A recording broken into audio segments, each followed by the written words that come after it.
Hey everybody, this is Akil, and you're watching Autonomous Meatbags. And today, we're going to be playing Chrono Trigger. Just gonna go through the opening credits for you guys, and while it's going on, I'll tell you a bit more about Chrono Trigger. Chrono Trigger was made in the 90s. I think it was 95, it could have been 96, but it's made by Squaresoft, now called Square Enix. Art was done by Akira Toriyama of Dragon Ball and Dragon Ball Z fame. And it was made initially by, well, my Japanese is terrible, but I think it's pronounced Hironobu Sakaguchi. I think that's how it is. He's the original creator of Final Fantasy. Audio was done by Nobuo Uematsu, who is also a Final Fantasy fame. And this game, for the most part, is almost like a collab between Square Enix and, well, not Squaresoft and Akira Toriyama, as well as a few other people. It's very much a passion project, from what I could gather, and to a lot of people, this is seen as their favorite RPG of all time.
Alright, we're back.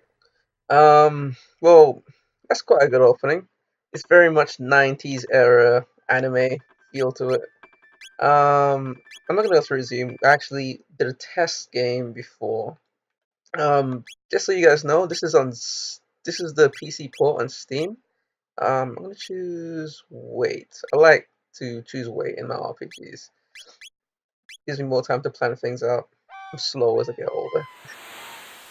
Um, this is very much a 16-bit game, so for a lot of people, the aesthetics are going to be great, but graphically, it's very, very old. And like many RPGs of this time, we start off as a kid in bed. It gives you a Zelda vibe at times. This game in general reminds me a lot of Majora's Mask, honestly.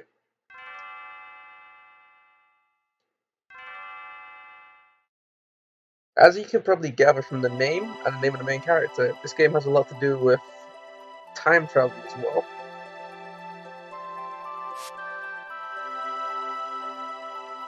And it includes multiple different endings based on what you do in the game, which is sort of, well, I'm not sure if it's the first, but it's rare for a game of this era. However, as with most RPGs, the start is quite slow, and then as you get into it, it steadily ramps up. You open curtains and stuff. What else does he have in this room? This game also came out on the DS in I think 2008 or 9. That's what I played it on originally. I didn't get through the whole game though. This is one of the feature party members. One of the key pros, Luca. Which reminds me of Bulma.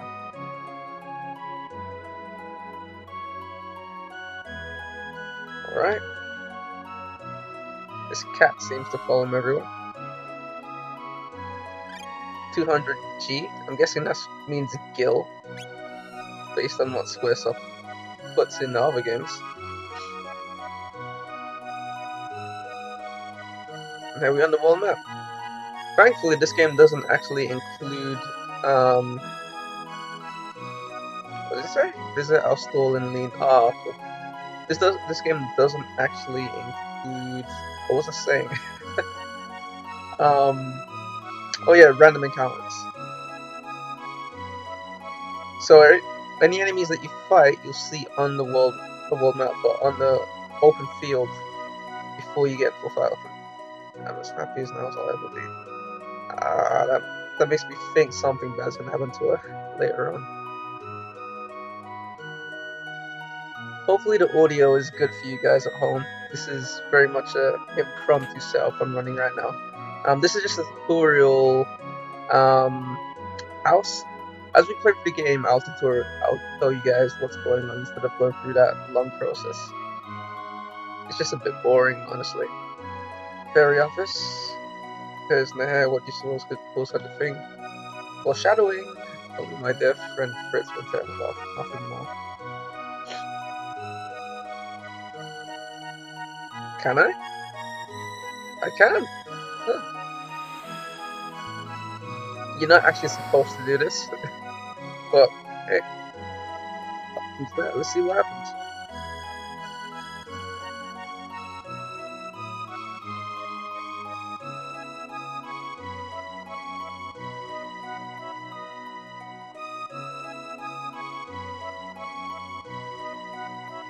Did this just take me back to where I was? It looks very similar to where we were.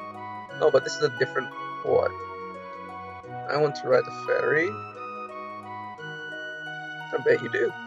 Let's have a little look around. Any grinding that I do in this game, by the way, will happen off camera. So, just exploring for now. I know exactly what to do. We have to actually go to the fair, which is where we were before. But we're just gonna explore a bit now. Some monsters can coexist with humans. Take that piano player, for instance. I've got a spicy jerky bone setting up for special occasion. I have a feeling if you buy that, you might get something later on. Well, centuries ago, a woman named Fiona died trying to revive the great forest that once forested the north. Sad tale. As I said before, this game has a lot to do with time travel, so anytime you hear people talk about a positive feature, you can bet that will most like, huh? Oh, cool. Gonna play a sad one? That's neat. The audio in this game is actually phenomenal, though. I was enjoying that. I was hoping that it played something upbeat. Yeah, the audio design in this game is really, really well done. You can tell Nobuo Uematsu had a hand in it. There's a composer on this originally as well. I don't know their name, but he worked himself almost to death making this. He actually had health problems, and Nobuo Uematsu had to come in to help out later on. Am I stuck? Lady, let me out! Oh no! Oh no! Oh no! There we go. I got some Fallout vibes there. I understand I'm so rich I don't know what to do with it all. They gave me some money. Well, I am a whore. Pay me. Give me more money. Give me more money! Wow, he just gives me money like none. I've always wondered what does Gil translate to in terms of pounds or dollars. That's the typical angsty teenager. It's just weird to see have like yellow demon-like eyes.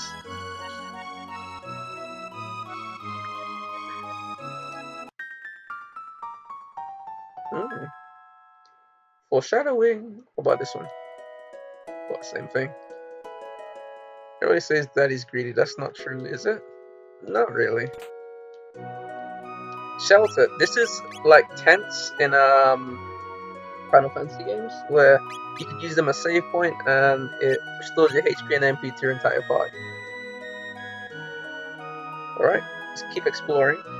Hopefully this isn't too boring for you guys. I don't like this is my first screen game I'm doing by myself, so hopefully it's coming along well. You guys aren't bored of mine. Steel Saber. There's actually another sword in the fair that's better, but it's a lot more expensive. I'll grind for these, but as I said before, they'll just be off screen. Let's get him the bronze armor actually. It's one of these. I like to future-proof myself.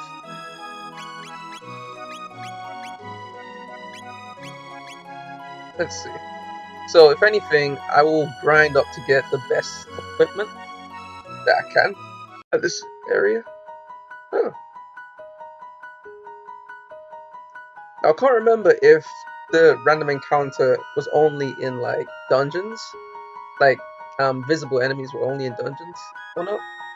So we might still get like random encounters out here in the open world, but I could be wrong. I haven't played this game in a very long time. This is neat. Oh, I think this takes us to the fair where we were before. Yeah. It's just little touches like this that I really appreciate in this game. This game really was sort of ahead of its time in a lot of ways.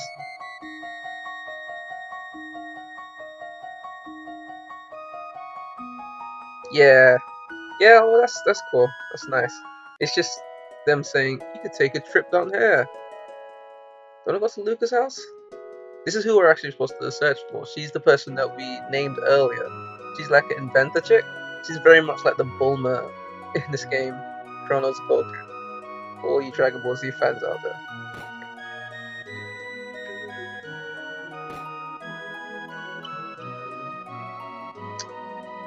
It's a shame they don't have as many, like, just things lying around that you could take, like in other RPGs. Like, if this was a Tales of game, I could tell you right now, I would have gotten like 5 or 6 items already from just perusing people's houses. I think this is Luca's mom. With her father, Taban, revealing her new invention. Oh, this looks like French fries.